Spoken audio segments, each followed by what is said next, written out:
সেই বিষয়টা হলো সন্তানকে যে আমরা পোশাক পরিধানের আদব শিক্ষা দিব, সন্তানের পোশাকের ধরনটা কিরকম হবে রাসূলুল্লাহ হাদিস থেকে আমরা বোঝার চেষ্টা করব। সন্তানকে সাদা পোশাকে পরিধানে অভ্যস্ত করানো, সন্তানকে সাদা পোশাক পরিধানে অভ্যস্ত করানো। তো কেন সাদা পোশাক পরিধানে অভ্যস্ত করাবো?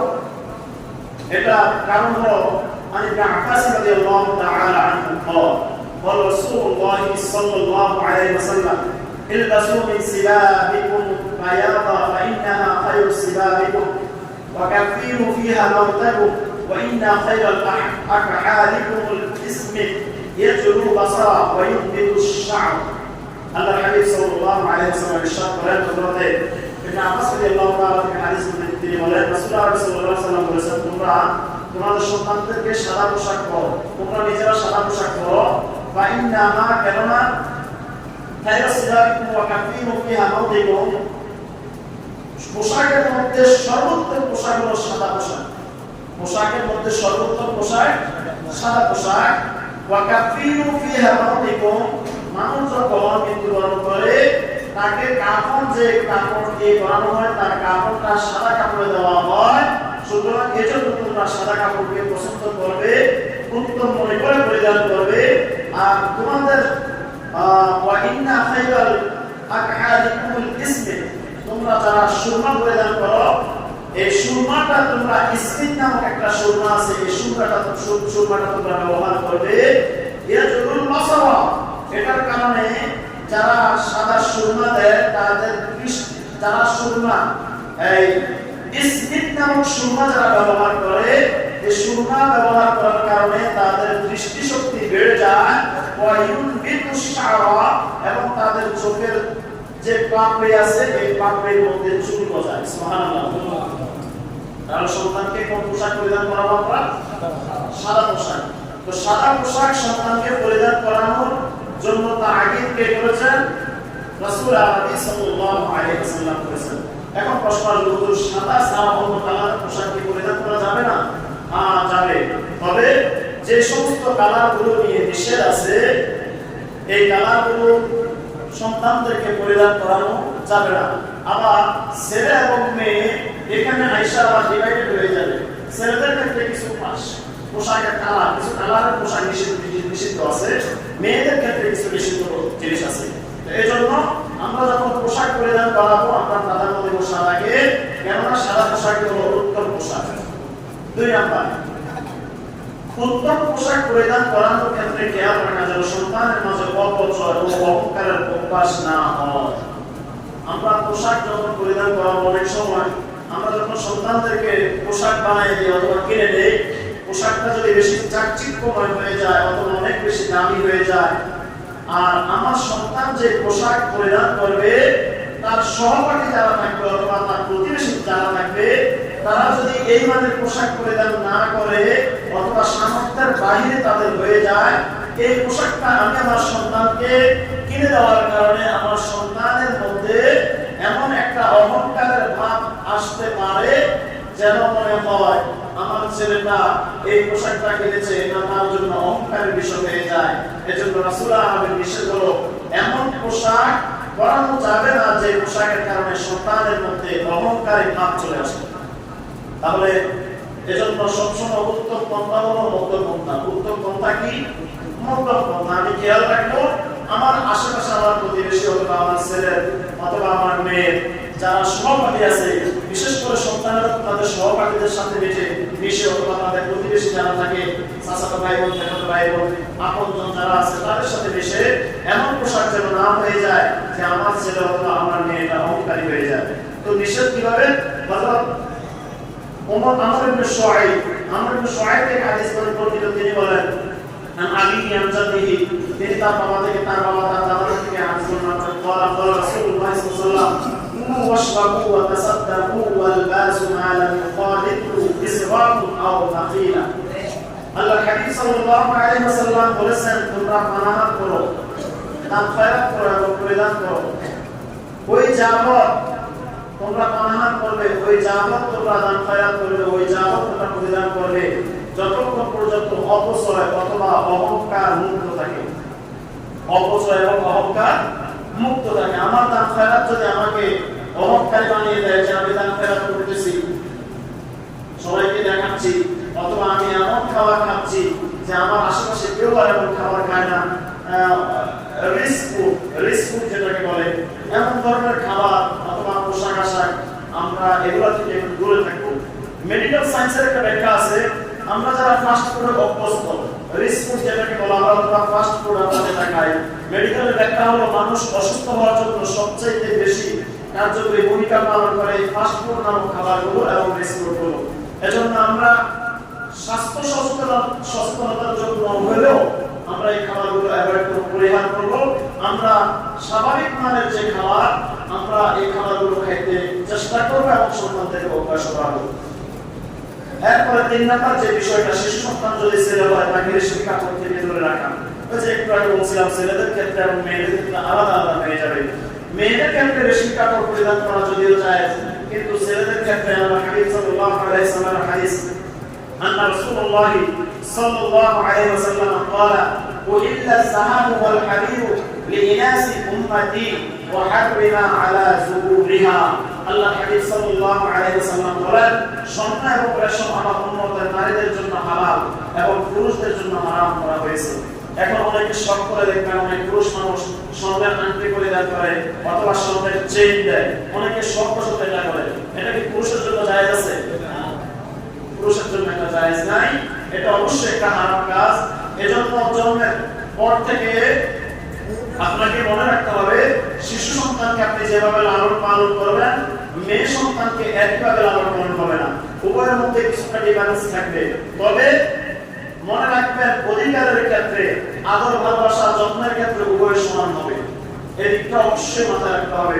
ছেলের জন্য 2টা চকলেট, মেয়ের জন্য 1টা চকলেট, এটা হলে আপনি করে ফেলবেন।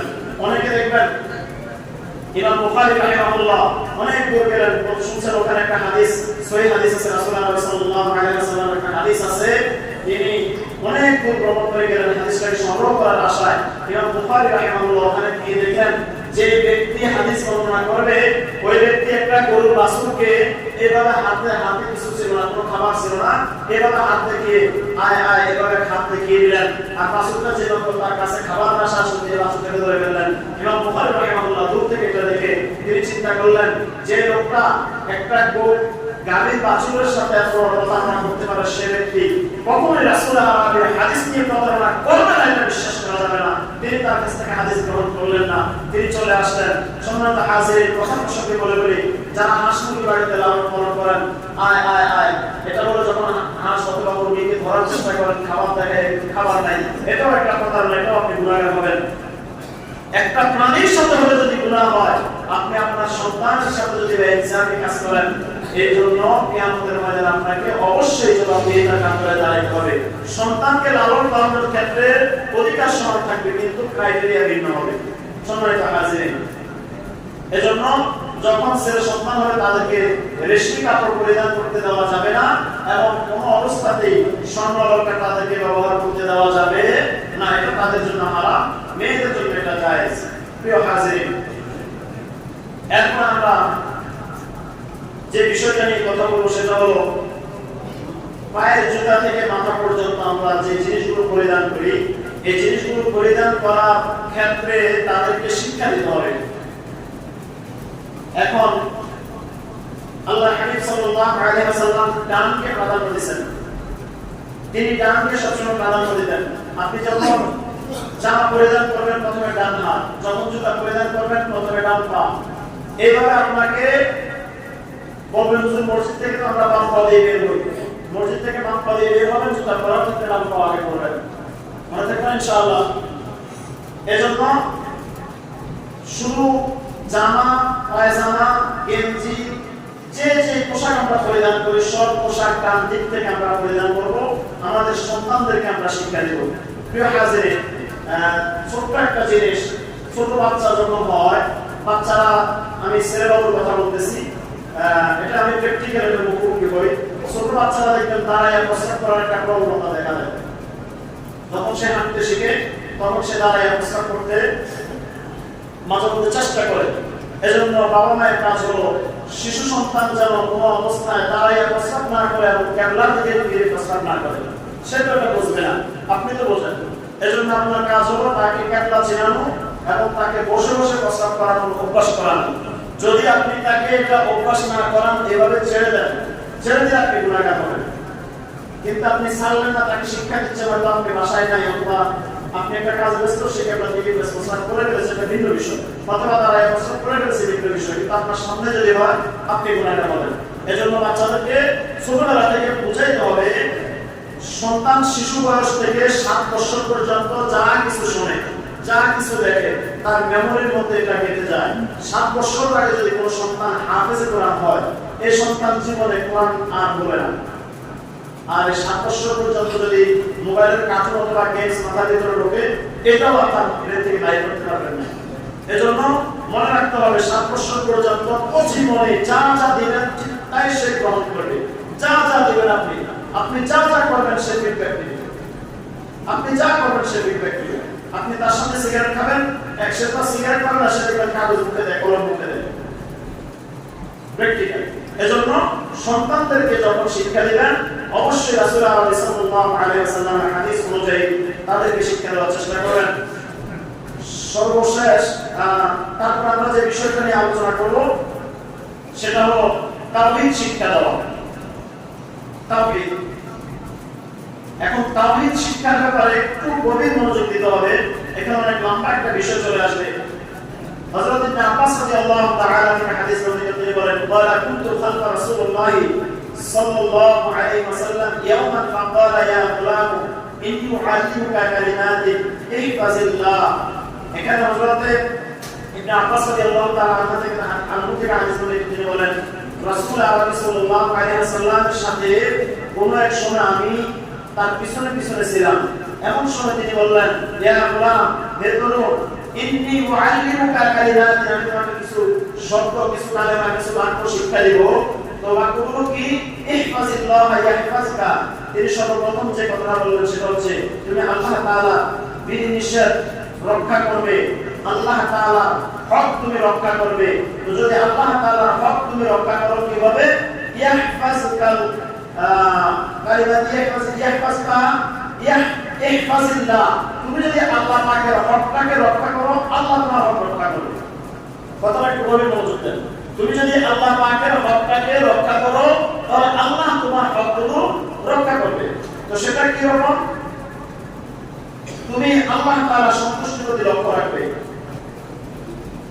তাজিদুহু তুজাহাকা ইযা সাআলতা ফাসআলিল্লাহ ওয়া ইযা ইসতাআনতা ফাসতাইল্লাহ। তুমি যখন কোনো কিছু চাওয়ার প্রয়োজন মনে করবে, তখন শুধুমাত্র আল্লাহ তাআলার নিকটে চাইবে। আর যখন সাহায্য করতে তুমি সাহায্যের প্রয়োজন হবে, সাহায্য চাইবে, তখন শুধুমাত্র আল্লাহ তাআলার নিকটে সাহায্য চাইবে। এরপর থেকে হলো হাদিসের মূল আলোচনা। ওয়া আলা, আল্লাহ হাবিব বললেন, হে বৎস, হে তরুণ, তুমি জেনে রাখো, আন্নাল উম্মাতা লা ইসতামাআত আলা আন ইয়ানফাউকা বিশাইইন লাম ইয়ানফাউকা। তিনি বললেন, সমস্ত উম্মত, সমস্ত মানুষগুলো যদি কোন একটা বিষয়ের উপর সিদ্ধান্ত নিয়ে একত্রিত হয়ে যায়, ঐক্যবদ্ধ হয়ে যায়, যে এই জিনিসটা তোমাকে তারা করে দেবে, এই উপকারটা তারা তোমার করবে, আল্লাহ হাবিব সাল্লাল্লাহু আলাইহি ওয়াসাল্লাম বললেন, তারা এতটুকু পরিমাণ করতে পারবে না, এতটুকু পরিমাণ তারা করতে পারবে না যদি আল্লাহ পাক এটা না চান, যদি আল্লাহ পাক এটা না চান। এরপর বললেন, ইল্লা বিশাইইন ক্বাদ কাতাবাহু আল্লাহু লাকা আল্লাহু ইসতামাউ আলা আন ইয়াদুররুকা বিশাইইন লাম ইয়াদুররুকা ইল্লা বিশাইইন।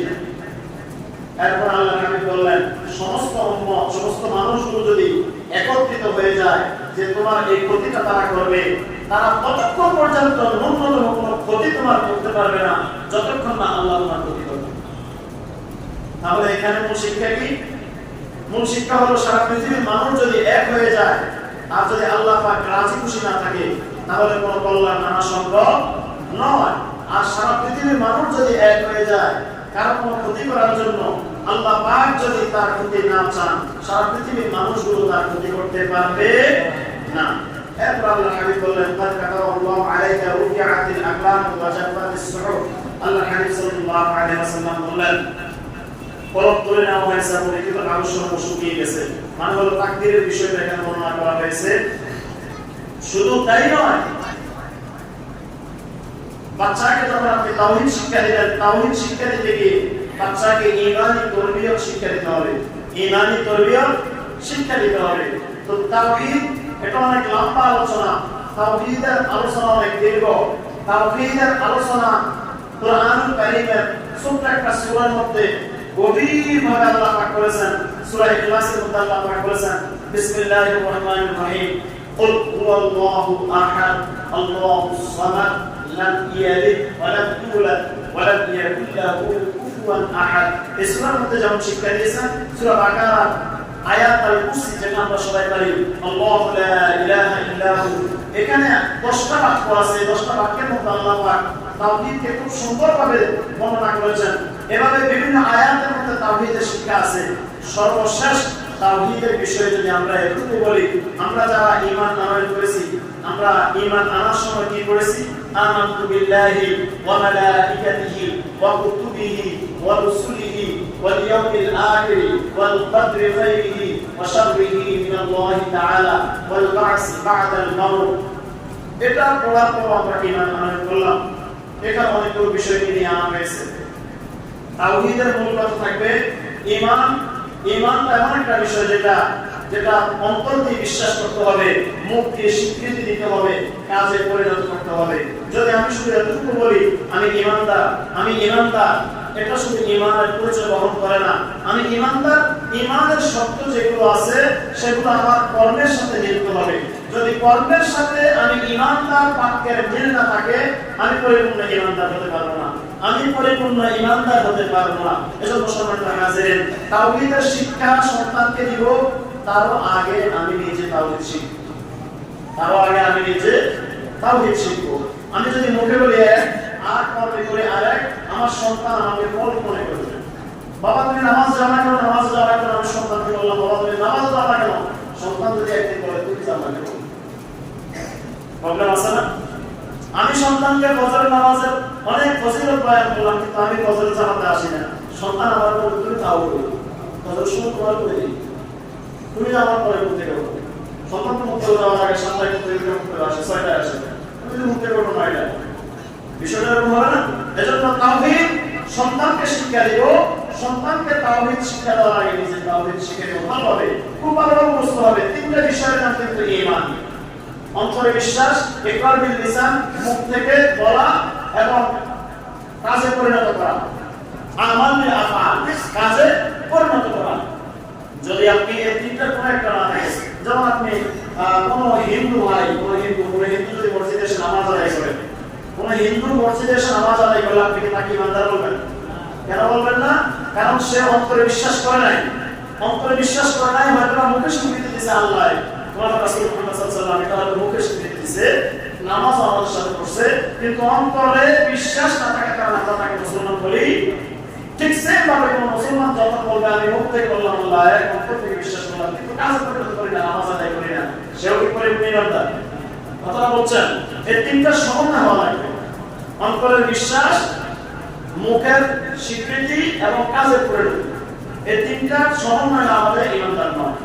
সম্মানিত হাজিরিন, ঈমানি তরবিয়ত শিক্ষা দেওয়া, এখানে একটা হাদিসটা আচ্ছা আগে আয়াতটা বলে ওয়াজান আলী রাদিয়াল্লাহু তাআলা ফি কওলি তাআলা কু আনফুসাকুম ওয়া আহলিকুম নার। আল্লাহ সুবহানাহু ওয়া তাআলা কোরআনুল কারীমের মধ্যে ইরশাদ করেন তুমি নিজেকে এবং তোমার পরিবারকে আগুন থেকে বাঁচাও। কু আনফুসাকুম, নিজেকে আগুন থেকে বাঁচাও, আহলিকুম নার। তো নিজেকে এবং নিজের পরিবারকে আগুন থেকে বাঁচানোর কথা আল্লাহ পাক ইরশাদ করলেন কোরআনের মধ্যে, কোরআন আয়াত নাযিল করলেন। এবার আসেন এই আয়াত ব্যাখ্যা করতে গিয়ে হযরত আলী রাদিয়াল্লাহু তাআলা আনহু বললেন ওয়াআল্লিমুহুম ওয়াআদ্দিবুহুম, তুমি সন্তানদেরকে সুশিক্ষিত বানাও। সন্তানদেরকে কি বানাও? ওয়াআল্লিমুহুম ওয়াআদ্দিবুহুম, এবং তাদেরকে ভদ্র বানাও, আদব শিক্ষা দাও।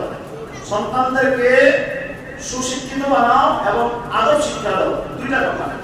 এবার আদবের মধ্যে এবং এলেমের মধ্যে আপনাকে বুঝতে হবে এলেম কোনটা এবং আদব কোনটা। এলেম এবং আদব যদি 2টা একসাথে হয়ে যায় তাহলে আপনার সন্তান অথবা আপনি নিজে, আমি নিজে পরিপূর্ণ। একটু কবি বলেছিলেন, লাইসাল জামালু বিআসওয়ারি তাজিদুহা ইন্নাল জামালু জামালুল ইলমি ওয়াল আদাবা। যে ব্যক্তি ইলম শিক্ষা করলো, ইলম শিক্ষা করেছে কিন্তু আদব শিক্ষা করে নাই, ওই ব্যক্তির মিসাল হলো এক ব্যক্তির শরীরে যদি কোনো জামা কাপড় না থাকে, জামা কাপড় না থাকলে তাকে যেমন সৌন্দর্য দেখায় না, কোন ব্যক্তির মধ্যে আদব না থাকলে, শুধু ইলম থাকলে তার ইলমের কোনো দাম থাকে না। এজন্য ইলমের পুরুষত্ব হলো আদব। ইলমের পুরুষত্ব কি? আদব। সম্মানিত হাজির, শ্রেষ্ঠ তরবিয়ত হলো সন্তানকে নামাজের তরবিয়ত শিক্ষা দেওয়া। শ্রেষ্ঠ তরবিয়ত কি? সন্তানকে নামাজের তরবিয়ত শিক্ষা দেওয়া। বলেন না কেন? শ্রেষ্ঠ তরবিয়ত কি? সন্তানকে নামাজের তরবিয়ত শিক্ষা দেওয়া। একটু খেয়াল করবেন, আপনার আশেপাশে আপনার প্রতিবেশী যে লোকটা তার সন্তানকে ছোটবেলা থেকে নামাজের আদব শিক্ষা দিয়েছে, দেখবেন এই ছেলেটাই ভালো রেজাল্ট করেছে, ভালো লেখাপড়া করেছে, ভবিষ্যৎ তার ভালো হয়েছে। যিনি তার সন্তানকে ছোটবেলা থেকে নামাজের আদব শিক্ষা দেয় নাই, মসজিদে আনে নাই, নামাজের তাকিদ দেয় নাই, দেখবেন এই ছেলেটা ভবিষ্যতে ভালো কিছু করতে পারে নাই, রেজাল্ট তার ভালো না। খেয়াল করবেন। এজন্য হযরত উমর ইবনে শুআইব থেকে হাদিস উদ্ধৃত আনসার দিয়ে বলা রাসূলুল্লাহ সাল্লাল্লাহু আলাইহি ওয়াসাল্লাম, আল্লাহ পাক সাল্লাল্লাহু আলাইহি ওয়াসাল্লাম ইরশাদ করেছেন, মুরু আওলাদাকুম বিস-সালাতি, তোমরা তোমাদের সন্তানদেরকে নামাজের জন্য আদেশ দাও।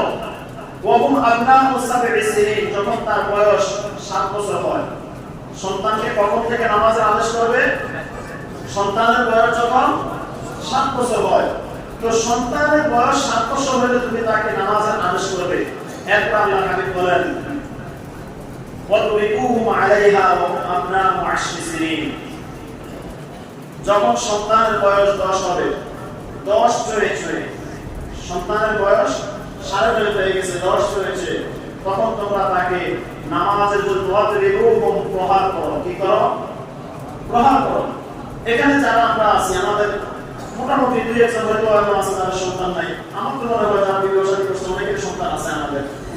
তো কতজন বাবা আমরা বলতে পারবো যে আমার সন্তানের বয়স 10 বছর হয়ে গেছে, আমি তাকে নামাজের জন্য মায়ের দিয়েছি, নামাজ না পড়লে? আমরা সবাই এটা বলতে পারবো? এবার মাসালা শুনেন, যারা সন্তানদেরকে নামাজ না পড়ার কারণে ওয়াদরিবুহুম প্রহার করেন নাই, মানে পিটান নাই, মারধর করেন নাই, শাসন করেন নাই, কিয়ামতের ময়দানে ওই নামাজের হিসাবের জন্য যখন সন্তানকে ডাকা হবে, আউয়ালু মা ইউহাসাবু বিহিল আবদু ইয়াওমাল কিয়ামাতিস সালাহ, কিয়ামতের ময়দানে সর্বপ্রথম পুরুষ মানুষের যখন নামাজের হিসাব নেওয়া হবে। এখন বলেন হুজুর, পুরুষ মানুষ আর মহিলা মানুষ মানে আছে একটু সমস্যা আছে। মহিলাদেরকে কোন হাদিসে দেখলাম সর্বপ্রথম নামাজের হিসাব, পরে তার স্বামীর হিসাব, স্বামীর হক। কোন হাদিসের মধ্যে মহিলাদের বিষয়ে আসছে সর্বপ্রথম মহিলাদেরকে তার স্বামীর হকের বিষয়ে জিজ্ঞেস করা হবে। এজন্য মা বোনেরা, স্বামীদের সাথে আদব কায়দার ব্যাপারে, স্বামীদের হুকুমের ব্যাপারে, স্বামীদের সম্পদ অপচয়ের ব্যাপারে আপনাকে কিয়ামতের ময়দানে আল্লাহ পাকের আদালতের কাঠগড়ায় দাঁড়াইতে হবে। রাসূল আমাদের একটা হাদিস শরীফ দেখলাম, আল্লাহ হাবিব বলেছেন, যদি সুযোগ থাকতো মহিলাদেরকে আমি বলে দিতাম তাদের স্বামীদেরকে যেন সিজদা করে। আল্লাহ ছাড়া যদি কাউকে সিজদা করার হুকুম দেওয়া যেত, যদি এটা জায়েজ হতো, আমি মহিলাদেরকে সর্বপ্রথম বলতাম তোমরা তোমাদের স্বামীদেরকে সিজদা করো। কেন? এই পুরুষ লোক সকাল থেকে সন্ধ্যা পর্যন্ত মাথার ঘাম পায়ে ফেলে অর্থ উপার্জন করে একজন স্ত্রীর জন্য ভরণ পোষণের ব্যবস্থা করে। কথা ঠিক কিনা? এই গরমের মধ্যে মহিলারা বাসার মধ্যে থাকতেই পারে না, বাসাতে গরম, অথচ আমরা পুরুষ মানুষরা এই রোদের তাপে, প্রখর রোদে আমরা সারাদিন কাজ করি। কথা ঠিক না? এজন্য কিয়ামতের ময়দানে মহিলাদেরকে তাদের স্বামীর হকের ব্যাপারে জিজ্ঞেস করা হবে। সম্মানিত হাজির, বলতেছিলাম, সন্তান যখন কিয়ামতের ময়দানে বলবে, রব আপনি তো আমার নামাজের হিসাব চাইতেছেন, আপনি এখন আমার নামাজের হিসাব চান, আমাকে তো এই নামাজের আদব শিক্ষা দেওয়া হয় নাই, তরবিয়ত শিক্ষা দেওয়া হয় নাই, নামাজ শিক্ষা দেওয়া হয় নাই, নামাজের জন্য আমাকে শাসন করা হয় নাই, ইংরেজি প্রাইভেট, অঙ্ক প্রাইভেট, আমি যদি কোনোদিন মিস করতাম, সায়েন্সের কোনো সাবজেক্টের প্রাইভেট যদি কোনোদিন মিস করতাম, আমার মা আমাকে মায়ের দিত, বাবা মায়ের দিত, কিন্তু নামাজ চাইলে আমার বাবাকে কখনো আমাকে মায়ের দেয় নাই, শাসন করে নাই। আল্লাহ পাক বলে তার বাবা মাকে ডাকো, বাবা মাকে ডাকো, ডাকার পর আল্লাহ আদালতে ওই দিন ওই সন্তান বাবা মাকে আগে জাহান্নামে ফেলবে, তারপর সন্তান জাহান্নামে যাবে। যারা পরিবার পরিচালনা করেন পরিবারের যিনি কর্তা তার অধীনস্থ যারা থাকবে, পরিবারের তার ছেলে মেয়ে, তার স্ত্রী, যদি কোনো ব্যক্তির বাবা মারা যায় তাহলে শুধু যদি মা থাকে তাহলে ওই মায়েরও অভিভাবক তখন সন্তান যিনি পরিবার পরিচালনা করবে। আমার অধীনে আমার অধীনস্থ আমার পরিবারে যারা থাকবে তাদের মধ্যে কেউ যদি আল্লাহ পাকের কোন হুকুমকে লঙ্ঘন করে, আল্লাহ পাকের আইন যদি লঙ্ঘন করে, হাদিসের ভাষায় আমাকে দায়িত্ব বলা হবে। হাদিসের ভাষায় আমাকে কি বলা হবে? কথাটা একটু মনোযোগ দিয়ে শোনেন। আমি যে পরিবার পরিচালনা করব, আমার অধীনস্থ যারা থাকবে, আমার পরিবারের যত সদস্য থাকবে, সে আমার স্ত্রী হতে পারে, আমার মেয়ে হতে পারে, আমার ছেলে হতে পারে, আমার বাবা যদি না থাকে আমার মাও হতে পারে। কথা বুঝছেন? আমার বাবা মারা গেছে, তাহলে আমার মা এখন আমার পরিবারের সদস্য, আমি পরিবারের কর্তা। আমার মা যদি ব্যাপকতায় যায়, আমার মা যদি ইসলাম শরীয়তের বিরোধী কোনো কাজে জড়িত থাকে, কিয়ামতের ময়দানে তাই ইউজের সঙ্গে আমি বলবো, মায়ের গুনাহ দাবিদার আমি বলবো। সম্মানিত হাজিরিন, তাই ইউজের মাসালা তাইয়ুজ লা ইয়াদখুলুল জান্নাহ, তাইয়ুজ কখনো জান্নাতে প্রবেশ করবে। বলতেছিলাম আল্লাহর হাবিব সাল্লাল্লাহু আলাইহি ওয়াসাল্লাম বলেছেন, ওয়াদরিবুহুম আলাইহা ওয়া হুম আবনাউ 10 সিনিন। সন্তান যখন 10 বছর উপনীত হয়ে যাবে তখন তাদেরকে নামাজের জন্য প্রহার করবে, নামাজ আদায় না করলে কি করবে? যদি আমরা সবাই সন্তানদেরকে নামাজের জন্য শাসন করতাম, কি মনে হয় মসজিদে ফজরের জামাতে এখন যদি মানুষ হয় 4 কাতা 8 কাতা হয়ে যেত না? প্রত্যেকে যদি একজন করে সন্তান নিয়ে আসি, এখন যদি হয় 4 কাতা, তখন কয় কাতা হলো? 8 কাতা। স্বাভাবিক কথা। সম্মানিত হাজিরিন, সন্তানদেরকে সবচেয়ে উত্তম তরবিয়ত হলো নামাজের তরবিয়ত, নামাজের তরবিয়ত শিক্ষা দিবেন। এরপরে আল্লাহর হাবিব বলেন, ওয়াফারিকু বাইনাহুম ফিল মাদাজির, তাদের ঘুমের বিছানা আলাদা করে দিবে। এখানেও আর মাসালা জানতে হবে, সন্তান ছেলে হোক অথবা মেয়ে হোক, যখন তার বয়স 10 হবে তখন আপনি তাকে আপনার সাথে আর রাখতে পারবেন। সন্তান তার বাবা এবং মায়ের সাথে কত বছর পর্যন্ত ঘুমাবে? কথা বলেন না। 10 বছর। 10 বছর যখন হয়ে যাবে সন্তান তার বাবা অথবা মায়ের সাথে আর ঘুমাইতে পারবে, তাকে আলাদা বিছানায় ঘুমাইতে হবে। শরীয়তের মাসালা এমনও আছে, আপনার দুই ছেলের বয়স, একজনের বয়স 10 আর একজনের বয়স 11, 12, 13, যাই হোক, এই দুই ছেলেকে এক বিছানায় ঘুমাইতে দেওয়া যাবে। কথা বুঝছেন? দুই ছেলেকে এক বিছানায় ঘুমাইতে দেওয়া যাবে না। এবার বলেন তাহলে এক ছেলে এক মেয়ে না, সন্তান বয়স 10 হয়ে গেছে, তাকে আলাদা বিছানা দিয়ে দিতে হবে। প্রত্যেক সন্তানের জন্য বিছানা আলাদা। শহরের মধ্যে হুজুর এত বিছানা পাবো কোথায়, এত রুম পাবো কোথায়? আপনার যদি সামর্থ্যের মধ্যে আপনি রুম কম পান, তাহলে আপনি ওই রুমের মধ্যে খাট দিবেন না। রুমের মধ্যে খাট না দিয়ে সবাইকে সিঙ্গেল তোষক বানিয়ে দিবেন, সবাই সিঙ্গেল তোষকে 4 জন 4 কোনায় ঘুমাবে। এক রুমের মধ্যে 4 জন 4 কোনায় ঘুমাবে। তবে অবশ্যই মনে রাখবেন, দুইটা ছেলে দুইটা মেয়ে অথবা একটা ছেলে একটা মেয়ে এক রুমে ঘুমাইতে দিবেন না। বিছানা আলাদা হইলো না, পর্দার বিষয় আছে। এজন্য যদি 4 মেয়ে হয় 4 মেয়ে 4 বিছানায় ঘুমাবে এক রুমে।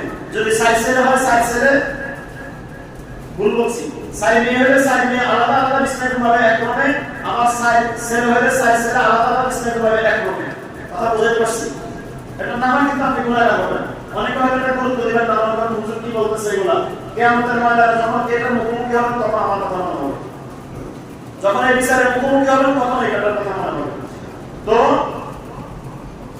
অভিভাবকদেরকে কিয়ামতের ময়দানে কিভাবে জিজ্ঞেস করা হবে দেখেন। আর আব্দুল্লাহ ইবনে উমর ইয়াকুল, হযরত আব্দুল্লাহ ইবনে উমর রাদিয়াল্লাহু তাআলা তিনি বলেন, সামি'তু রাসূলুল্লাহ সাল্লাল্লাহু আলাইহি ওয়াসাল্লাম ইয়াকুল, আমি রাসূল সাল্লাল্লাহু আলাইহি ওয়াসাল্লামকে এই কথা বলতে শুনেছি, কুল্লুহুম রা'ইন ওয়া কুল্লুকুম মাসউলুন আন রা'ইয়াতিহি। আল্লাহর হাবিব সাল্লাল্লাহু আলাইহি ওয়াসাল্লাম বলেছেন, তোমাদের সকলে দায়িত্বশীল, তোমাদের মধ্যে সকলে তোমরা দায়িত্বশীল। কিয়ামতের ময়দানে তোমরা প্রত্যেকে নিজের দায়িত্ব সম্পর্কে জিজ্ঞাসিত হবে। খতিব সাহেবকে জিজ্ঞেস করবে, হুজুর আপনার উপর যা যা আবশ্যক ছিল আপনি জানাই দিয়েছেন, নাকি কিছু বলছেন কিছু চাকরি বয়ে রেখে দিয়েছেন?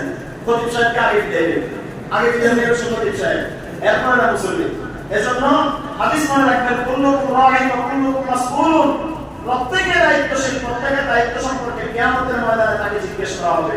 কেউ বা পরিবারের দায়িত্বশীল, কেউ বা আমরা মসজিদের দায়িত্বশীল, কেউ আমরা যে যে কর্মের মধ্যে আছি।